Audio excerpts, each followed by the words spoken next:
The cafe smelled like burnt coffee and rain-soaked coats. My hands wouldn't stop shaking around the chipped mug. "Vanessa," I said, "listen to me. I'm going to make it. One day I'll own something big, a company, a brand. Something. That matters." She looked up from her phone, one eyebrow arched. "Ethan, you don't even own a car." "That's temporary," I said quickly. "I'm building something I've been working on." She leaned back in her chair, crossing her legs. "Dreams don't pay rent or buy dinner." Or she gestured at the coffee between us. "This $2 drink you made me pay for?" Heat climbed up my neck. "I told you, things are tight right now," she smirked. "Tight? What do you mean?" "Broke. You're too broke to date me, Ethan. Be honest with yourself." I blinked at her. "So that's it? 'Cause I don't have money right now?" "It's not just money," she said, brushing her hair over her shoulder. "It's ambition. Real ambition. Not just talking about some big future that'll never happen."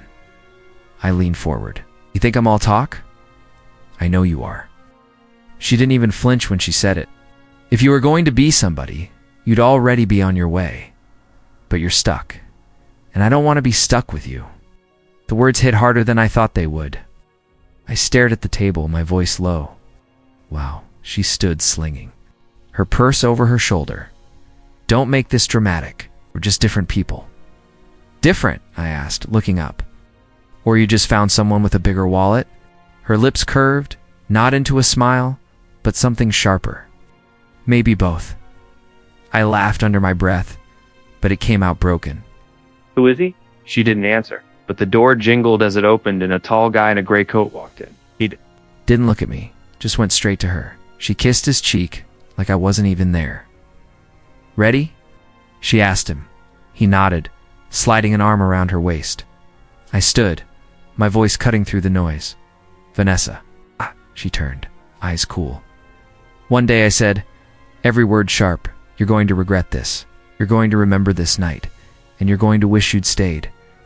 That's when she laughed. Not soft, not embarrassed, but loud, cruel, like I'd told the funniest joke in the world. People looked up from their tables. "Sure, Ethan," she said. "Call me when you're a millionaire." Walked out with him. The bell over the door rang once, then silence swallowed the cafe. My chest felt like someone had driven a nail straight through it. I sat back down, staring at the empty chair across from me. My coffee had gone cold. Ethan looked up. Daniel stood there, rain dripping from his hair. "You saw that?" I asked. "Yeah." He slid into the seat Vanessa had just left. It was coming in when she left. I laughed once, bitter. "Guess I'm just a joke." He shook his head. "No, you're a guy who just got punched in the face without being touched. But you've got two choices now." "Let me guess," I muttered. "Cry about it or pretend it didn't happen." "Wrong," he said. "You can let this crush you, or you can let it light you on fire." I stared at him. Fire. Yeah. Burn so hot that the next time she sees you, she's the one choking on her coffee. I rubbed my hands over my face. "Sounds great. Got a step-by-step guide for that?" He leaned back, smirking. "Step 1, stop wasting your breath on people who don't believe in you. Step 2, start proving them wrong. And step 3, he grinned, make so much noise the whole damn city hears it." I let out a slow breath. The cafe felt smaller now, like I couldn't stay here another second. "I don't even know where to start." "Start anywhere," he said. "Just don't stay. Here, you're not some sad guy in a cafe. You're Ethan Cole. Act like it." His words cut through the fog in my head. I stood, tossing a few crumpled bills on the table. "Let's get out of here." Daniel followed me to the door. "So fire?" "Fire?" I said. We stepped into the cold night, rain tapping against my jacket. The streetlights painted gold streaks on the wet pavement. Somewhere inside me, the humiliation twisted into something else, something sharp, something alive. She laughed tonight. But she wouldn't laugh forever. Carla's office smelled like fake lavender and power trips. She didn't even look up.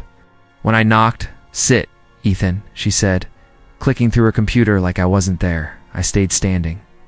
"What's this about?" she sighed. folding her hands. We're letting you go. My stomach dropped. Letting me go? Before. What? Your attitude? She tilted her head like she was diagnosing a disease. You don't fit our culture. I laughed once. Sharp culture. You mean I don't nod and smile when you screw up? Her lips thinned. See? That disrespect. Negativity. You've been difficult to manage. Or maybe I just don't like covering your mistakes, I shot back. She leaned forward. You're young. You'll learn, but it won't be here. That's it. After 2 years.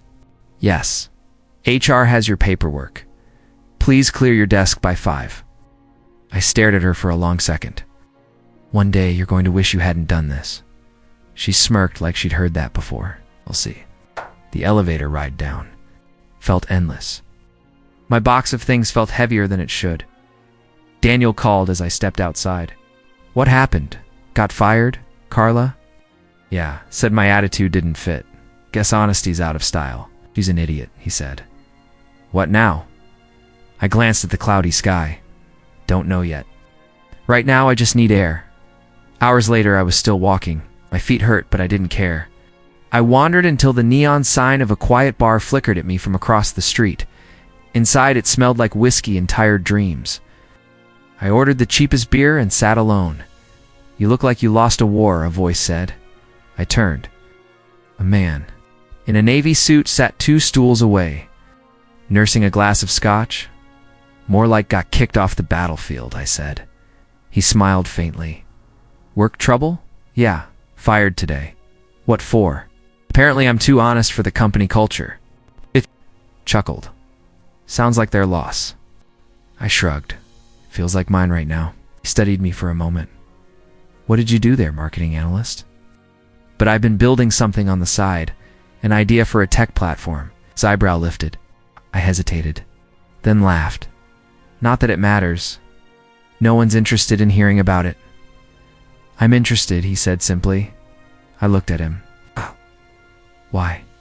Because you don't look like someone who's given up yet. He extended his hand. Liam Hart. I shook it. Ethan Cole. So, Ethan, he said, tell me about this idea. No? It's a marketing tool that uses behavioral data to predict campaign success before launch, I said. Cuts wasted ad spend. I've been working on the model for a year. Liam leaned back, swirling his drink. Sounds ambitious. It is, which is probably why nobody wants to touch it. Or maybe you've just been talking to the wrong people, he said. I smirked. And you're the right one? Maybe. I invest in ideas. Not all of them work. But when I see something with teeth, he tapped the bar.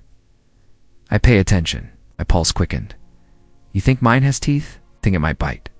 He said, you have a plan. I hesitated. Sort of. I've mapped the tech, the target market, and potential partnerships, but I'm running out of money to keep it alive. How much would it take to get you moving? He asked. I blinked. Completely. I stared at him. Why would you risk it? He shrugged. Because I've been where you are, and because I trust my instincts. I exhaled slowly. And what do you get out of it? A stake in the company? 10%. It's the satisfaction of watching. You prove everyone wrong? I almost laughed. This feels like a scam. He smiled. Only one way to find out. I looked down at my beer. You're talking about changing my life in a bar on a Tuesday night. Life doesn't wait for boardrooms, Liam said. So are you in? My heart was pounding now. I'm in. He raised his glass. Then let's make something happen. We clinked drinks. For the first time in months, the weight in my chest eased. Someone wasn't laughing. Someone believed me. Liam didn't waste time. The next morning, he texted me an address for a cafe uptown. When I walked in, he was already there, papers spread out. Sit, he said. Let's talk numbers. I slid into the chair. You're actually serious? About investing? Dead serious, he said. But I need to know exactly what you've got. I pulled out my laptop and opened the prototype. Behavioral prediction model. Analyzes consumer data to forecast ad performance before launch. He studied the screen. Impressive. Who built this? Me, nights, weekends, whenever I wasn't stuck at the office. You're telling me nobody's jumped on this? Plenty listened, I said. They just didn't believe it could work. I do, Liam said, and I'll fund it. But I want you moving on this immediately. No part-time, no side distractions. I sat back. That means quitting any other work I pick up. That means committing, he said. In. I'm in, I said without hesitation. His smile was quick. Good. First step, find people you trust. You can't build this alone. By the end of the week, Daniel's apartment was my headquarters. His couch became my bed, his kitchen table my desk. Daniel leaned against the counter one night. You've been at that for 12 hours straight. It's not enough, I muttered. If I slow down, I think about I stopped. Her. He asked. I didn't answer. He tossed me a bottle of water. Fine, just don't work yourself into the hospital.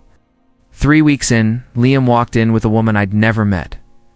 Ethan, this is Sophie Lane, he said. She's a marketing strategist. She knows people. Sophie shook my hand firmly. Liam says you're building something worth seeing. I'm trying, I said. She scanned the whiteboard covered in notes. Trying? You're halfway to something huge, but you're missing a content strategy. I crossed my arms, meaning you've got the tech, but no hook.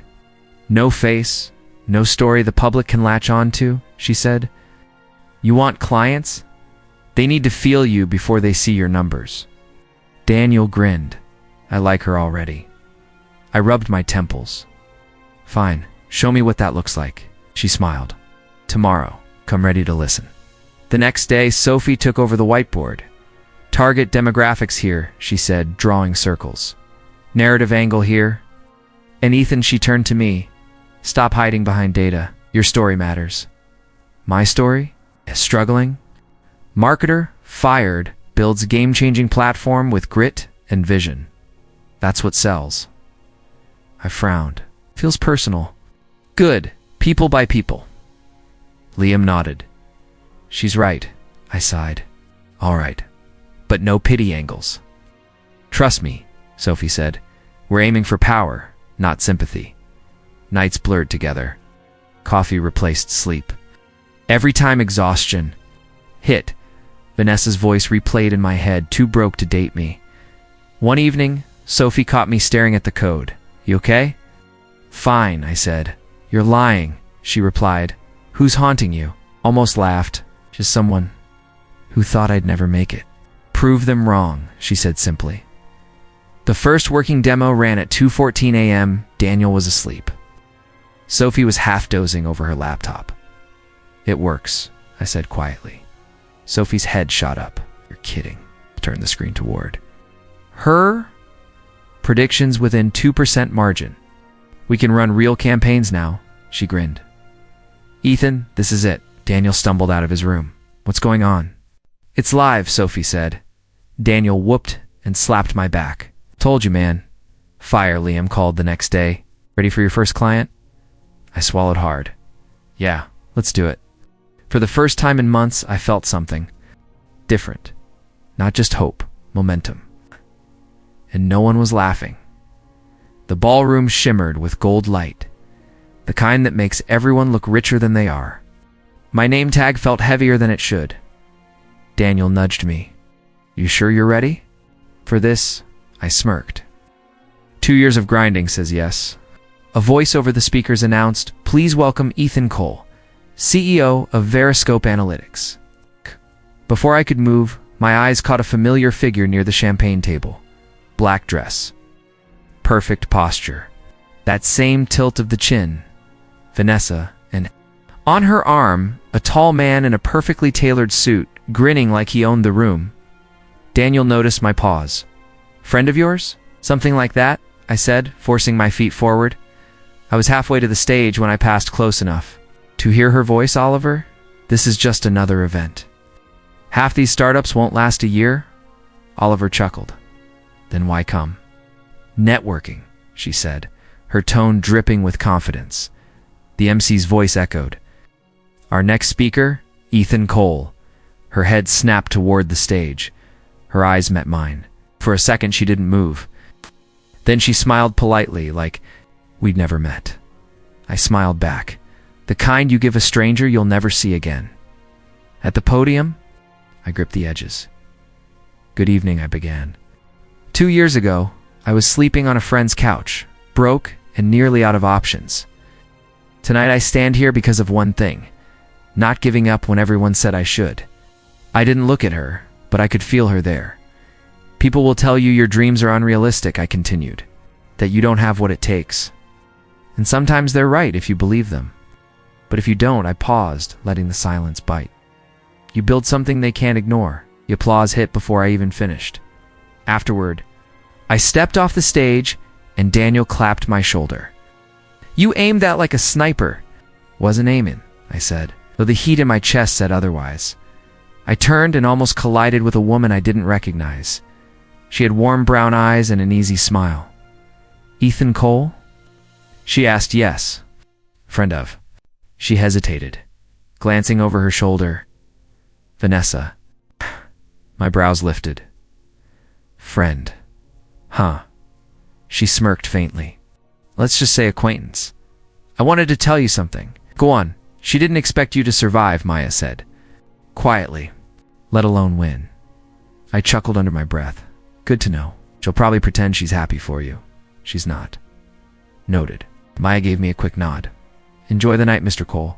I barely had time to move before Vanessa was suddenly in front of me. Ethan, she said smoothly, as if my name tasted expensive now. It's been years. It has. I kept my voice even. Have you been? She gestured to Oliver, who joined us with a practiced smile. This is Oliver Kent. Oliver, Ethan Cole, one of tonight's speakers. Oliver extended his hand. Impressive speech. I hear Veriscope is doing well. Better than I imagined. I said, shaking his hand. Vanessa tilted her head. You've changed. People do that when they're not stuck, I said lightly. She blinked, then laughed softly, still sharp-tongued, still direct. I corrected, Oliver checked. His watch. Vanessa, the auction's starting soon. She smiled at him. Go ahead, I'll catch up. When he walked off, she looked back at me. I didn't expect to see you here, I figured, I said. This isn't exactly the cafe on 3rd Street. Her smile faltered for a split. Second? You remember that? Every detail, she sighed. Ethan, I don't. I cut in. We're not doing the I misjudged you conversation. Her eyes narrowed slightly. You think I regret my choice? I don't care if you do, I said, but I'm glad you made it. Save me time. She tilted her head, studying. Me, you really have changed. Or maybe I just stopped listening to people who thought I couldn't make it. Her lips pressed together, but she said nothing. Daniel appeared at my side. Ethan, they want you for photos? Coming? I looked back at Vanessa. Enjoy the auction. She gave a small nod, but her eyes followed me as I walked away. Daniel grinned as we moved toward the photographers. So that was her. Yep, and nothing, I said. Ash. She's just another face in the crowd now. Got deep down, I could still see the flicker in her eyes when my name was announced. Surprise. Maybe even a hint of regret. And for the first time, I didn't need her to say it. Mr. Reed, Grant Wallace's voice was smooth, but his smile was razor thin. I've heard about your little venture. Ambitious, little. I raised a brow, sipping my coffee slowly. Interesting choice of word. He chuckled like he was humoring a child. The market can be brutal. Scaling is hard. Clients want stability and... Yeah, well, you're still new. New doesn't mean incapable, I said, keeping my tone flat. Sometimes it means faster. He leaned back in his chair, fingers tapping. The table. Speed burns out. Stability lasts. Just keep that in mind. I smiled, just enough to be polite. We'll keep that in mind when I pass you in the rankings. His laugh was louder than necessary. Confidence is good. Overconfidence, not so much. The meeting ended with a handshake that felt like both of us were checking each other's pulse for weakness. 2 weeks later, Daniel slammed my office door open. You've seen the headlines? I looked up from my laptop. What headlines? He tossed his phone on my desk. Grant Wallace loses 3 major accounts to a rising competitor. I read it twice before looking at him, for the rising competitor. You sound too calm, he said, grinning. Come on, you've got to celebrate. The guy tried to humiliate. You? I prefer results to revenge speeches, I said. What? But I couldn't stop the corner of my mouth from lifting. Sophie walked in, holding a folder. We just got an inquiry from Carter and Brimley. One of Wallace's ex-clients. Daniel. Let out a low whistle. That's 343. I leaned back. Send them the proposal by tonight. And make it sharp. That's when my phone buzzed. Notification from social media. Vanessa, hi. Congratulations on the recent success. I think there might be a business opportunity we can explore. Daniel saw my expression. Who's that? No one important, I said, deleting the message without replying. Sophie glanced between us. You're smiling, that's rare. I'm not smiling, I lied, turning back to my screen. The next week, I noticed her twice. First, at a charity gala, standing with Oliver Kent in his signature navy suit. Then again, at an art exhibition, where she pretended to study a painting but kept glancing my way at the gala. She didn't approach. But when the host introduced me as Ethan Reed, founder and CEO of Apex Strategies, I caught the brief flicker in her eyes, the one that said she hadn't expected that title next to my name. After my short speech about innovation and adaptability, people came up to shake my hand. Industry veterans, journalists, even Oliver Kent. Impressive talk, he said. His handshake was firmer than Grant Wallace's, but there was still that hint of measuring me. Vanessa mentioned she knew you. Briefly, I said. Long time ago. He nodded like that was enough.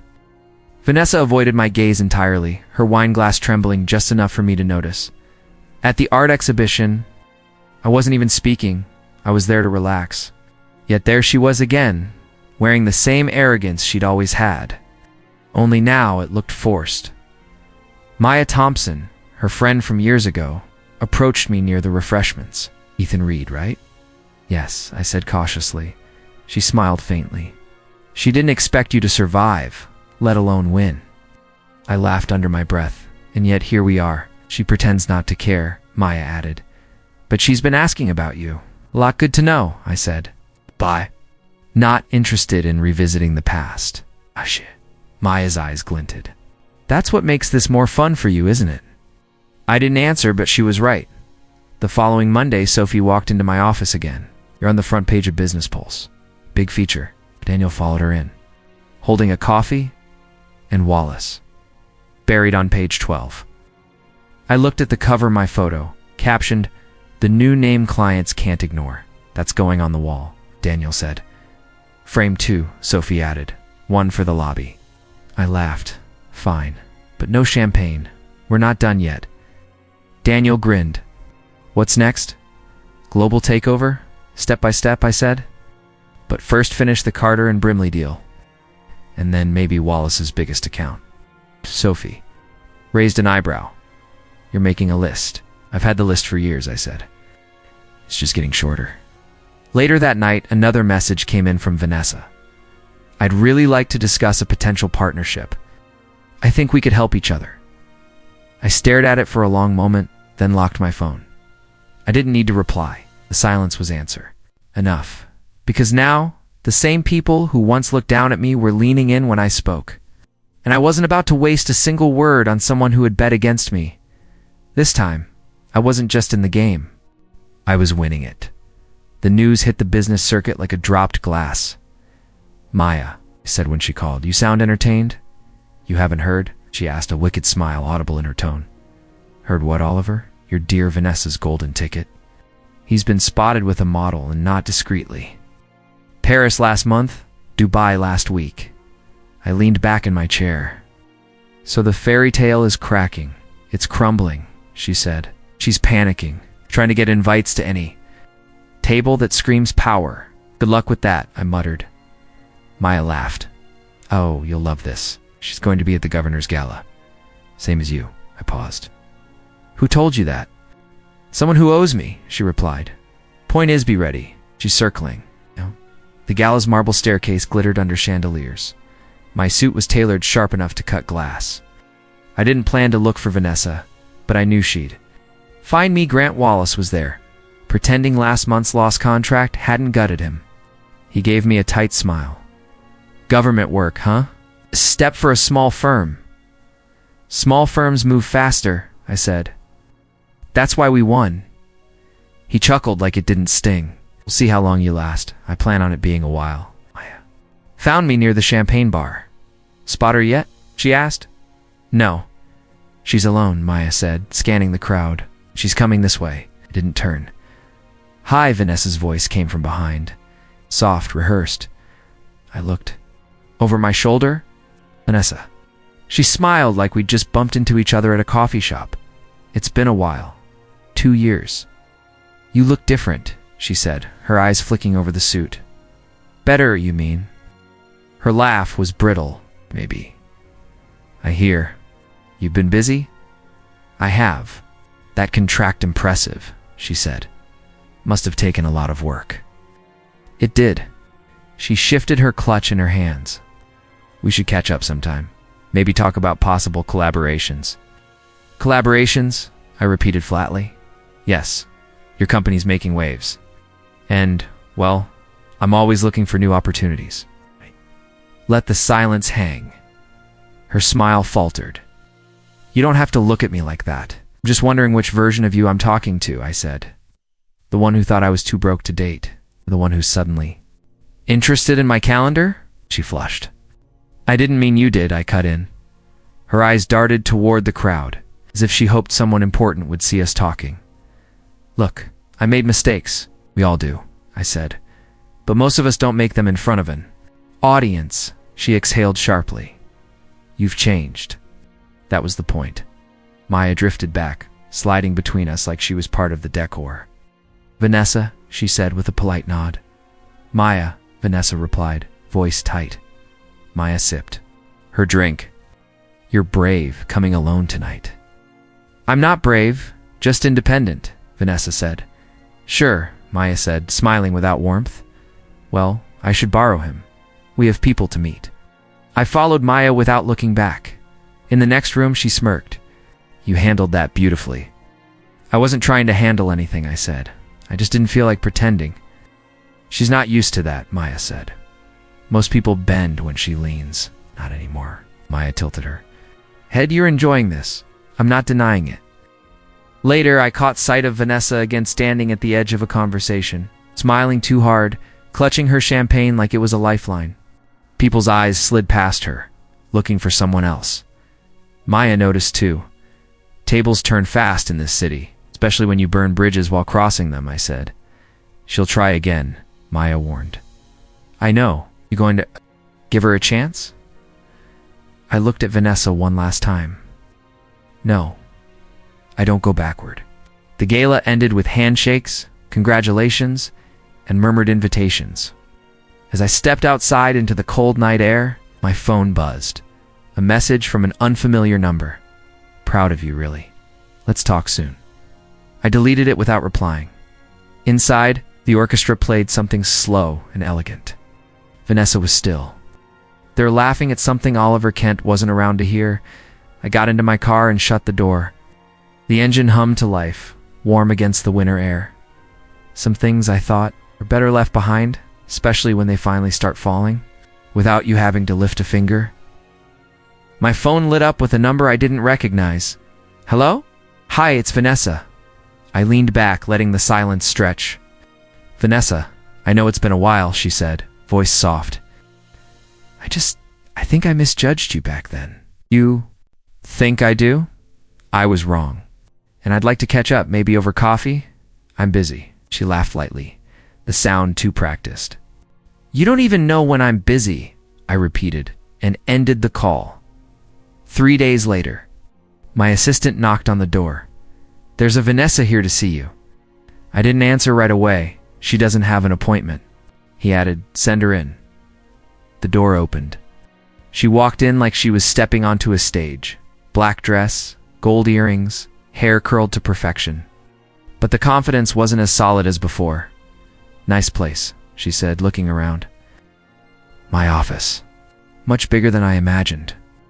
I gestured to the chair across from my desk.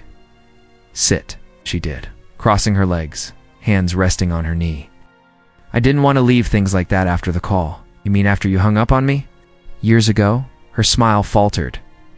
"I've grown since then. Things are different." "Different for you, maybe?" She tilted her head. "You've done well for yourself. I can admit when I'm impressed." "I'm sure you can." "I was thinking," she began, leaning forward slightly, "maybe we could work together. Have contacts." "Experience you have contacts?" I interrupted. "Because you chase whoever's winning?" "That's not fair." "It's exactly fair." Her lips pressed together. "I'm trying to have a conversation here." "So am I," I said. "And I'm telling you the truth. I know I hurt you." "You didn't hurt me," I said. "Evenly. You just made a choice. You picked what you thought was the winning side." Her eyes flickered. "People change. Some do. Some just get desperate." Her jaw tightened. "You think that's what this is?" "I know it is." Took a slow breath. "Oliver and I don't care about Oliver." She froze for a moment. "I just thought maybe we could start fresh." I leaned back, letting the leather creak. "Remember, the cafe. You laughed when you told me I wasn't worth your time. You were right about one thing. I wasn't ready then. But I didn't quit." She looked away. "I didn't mean you." Meant every word. Her gaze snapped back to mine. "And now you want to make me feel small?" I shook my head. "No, I don't have to." "You walked in here already knowing the answer. Which is, there's no position here for someone who gave up before the race even began." Her shoulders stiffened. The charm slipped, replaced by something sharper. "You really think you're untouchable now?" "No," I said. "I just think you're irrelevant." She stood, smoothing her dress. "You'll regret saying that." "I doubt it." Her eyes narrowed, then she turned for the door. "Vanessa," called. She paused, not looking back. "This isn't personal anymore. It's just business." Her voice came back cold. "For me, it was never just business." She left without another word. The conference hall was buzzing long before I walked in. Tech leaders, reporters, investors, all crammed into rows of seats that seemed to stretch forever. Maya brushed a speck of lint off my jacket. "You're up in 10. Ready?" I smiled. "I've been ready for this since the day someone told me I was too broke to matter." She smirked. "Going for the poetic ending?" "Not ending," I said. "Just punctuation." The stage manager waved me toward the curtain. "Mr. Khan, you're on in 30 seconds. Maya leaned in, knocked them dead. I stepped into the blinding light. Applause rose instantly, echoing through the hall. I gripped the podium, scanning the sea of faces. Flashbulbs went off. Laptops clicked open. I began 5 years ago. I was laughed at for having more ambition than money. I was told to think smaller, to aim lower. But here's the truth. Limits are only real if you accept them. A few heads nodded, some scribbled notes. I paced. The stage. I started in a one-room apartment with nothing but a laptop that overheated every hour. I didn't have investors. I didn't have connections. What I had was belief. In belief, I paused. Letting the silence hang is harder to kill than any dream. Applause broke out again. I glanced toward the back of the hall. My breath caught. She was there, Vanessa. Black dress, hair tied back, standing perfectly. Still, she wasn't smiling. She wasn't clapping. She just watched. Her eyes locked on me like she was measuring every word. I kept speaking. When the first door slammed shut, I built my own. When the first deal fell apart, I found 3 better ones. When people doubted me, I let their doubt fuel my work. I turned away from her, focusing on the audience. Success isn't about proving someone wrong. It's about proving yourself. Right. The crowd was quiet, listening. Phones recorded. Cameras flashed. But I could still feel her gaze like heat on my back. I took a sip of water, then continued. This industry rewards those who adapt, who fight, who refuse to stop. The only reason I'm standing here now? Hand shot up for questions. I pointed to a man in the second row. How did you keep going when it felt impossible? He asked. I remembered the alternative, I said. Quitting meant staying exactly where I was. I couldn't live with that. Woman in the third row leaned forward. What was your turning point? The moment I realized I didn't need permission, I said, from anyone. Lies. I could feel the momentum building. Another hand. What advice would you give someone just starting out? I smiled. Don't wait for the perfect moment. There isn't one. Start now, make mistakes, and keep moving. The moderator signaled for the last question. A young man stood. What's the single best decision you ever made? I didn't hesitate. Oh. Believing in myself when no one else would. The hall erupted in cheers. I stepped back to the podium, feeling the weight of the closing moment. I want to end with something I said a long time ago to someone who didn't. Believe in me, I told them. One day I'll make it. I looked out, my eyes sweeping the crowd and stopping just for a fraction of a second. On Vanessa, and today I said slowly, I have. The applause roared, drowning everything else. People stood, cameras flashed like lightning. The sound rolled through me, warm and electric. I gave a small nod, stepped away from the podium, walked off the stage. Backstage, Maya met me with a grin. You killed it. Yeah, I said, my voice steady. She tilted her head. You saw her, didn't you? I exhaled. Yeah. What was she doing here? Watching, I said. That's all she can do now. We moved toward the green room, but my mind was still on the sight of her standing there. Silent in the crowd, Maya lowered her voice. Do you feel anything about it? It's just satisfaction, I said. Not because she's there, because I am? She smiled knowingly. Poetic justice? Exactly. I sat down, loosening my tie. The noise from the hall was still spilling in through the walls. Applause, chatter, flashes. I remembered the cafe, her laugh. The words that stuck like a thorn, too broke to date. Now, the roles had reversed. Had the company, the contracts. The influence, she had the memory. Maya glanced at me. If she came back, asked for a second chance, I shook my head before she finished. That chapter's over. She closed it herself. We sat in silence for a moment. I could feel the faint hum of victory in my chest. Not gloating, just a deep, unshakable calm. The stage manager peeked in. Media's waiting for you, Mr. Khan. Stood. Let's give them what they came for. As I walked toward the interviews, I passed the side door that led into the main hall. Through the narrow glass panel, I caught one last glimpse of her, still there, still watching. Our eyes met briefly. No smile, no wave, just silence. I didn't stop. Outside, reporters shoved microphones toward me. Questions flew. Cameras rolled. I answered with ease, my voice firm, my shoulders straight. Every now and then, in the corner of my vision, I'd think about that figure in the back of the room, a shadow from my past, standing still while I moved forward. When the interviews ended, Maya handed me a bottle of water. You didn't look back once.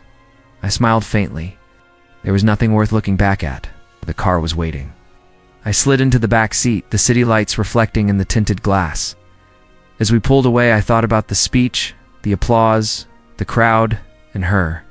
Somewhere behind me, fading into the distance, the words echoed again in my mind. One day I'll make it, and I had.